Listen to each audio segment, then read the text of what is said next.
Good Erev Shabbos. This week we read Parshas Shoftim. We study Parshas Shoftim, and the main themes of Parshas Shoftim talk about upholding the institutions that make society secure and safe.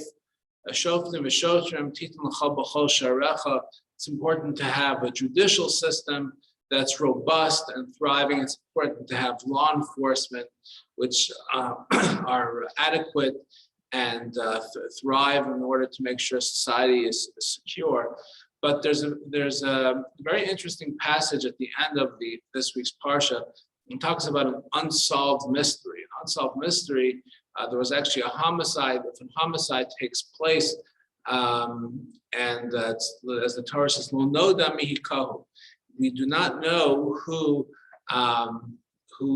the assailant was. So what the Torah says is that the community needs to take responsibility. Just because we don't know who the assailant was does not mean that we just get to wash our hands and walk away.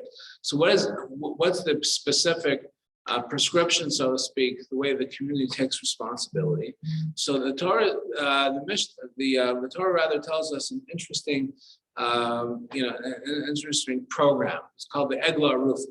What is the Egla Rufa? The elders of the city, the most senior members of the city in the spiritual realm, go and take a calf, and they bring the calf as an atonement. The calf dies as an atonement for the murder that took place. But what's even more interesting is that they have to make this somewhat of a peculiar declaration. The Torah says, "V'anu ba'amru," that the elders of the city have to say, "Yodenu lo shafchus hadam hazeh." It is our hands that did not spill this blood. V'einenu lo ra'u. We did not see what occurred.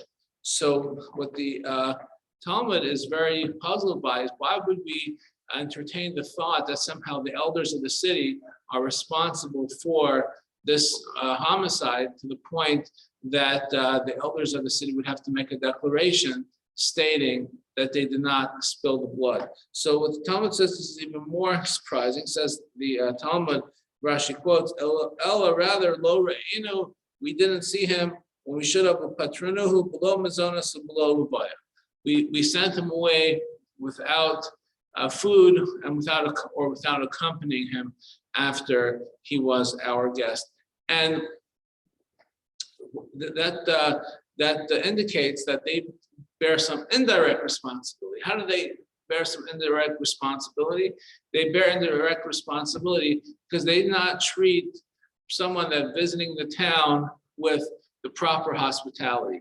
How did they do that? By not offering him food, or even if they did offer him food, but they didn't accompany him after he left. They didn't escort him out properly. And there's a very fascinating insight from the Alter of Slobodka, and he shares that even if somebody is offered a meal with food and beverage, but he's not accompanied out, it makes a big difference. Why is that?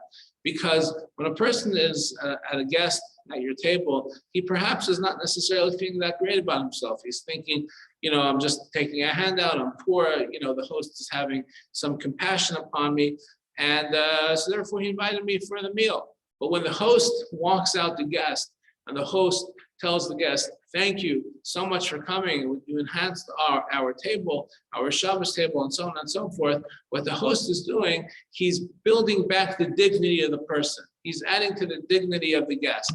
And when the host doesn't do that, he doesn't add to the dignity of the guest, the person goes out feeling all low about himself, and perhaps that indirectly led to him being a victim of a crime. So what that really underscores for us is the opportunity, not just the opportunity, but the responsibility for us to go ahead and build up each and every person that we we have an encounter with, especially as we are in the month of Elul and we are leading up towards Rosh Hashanah and Yom Kippur, and as the rabbis have taught us the importance of putting a premium on the relationships between Adam and Chavero, let us remember this important insight of always trying to build up another human being.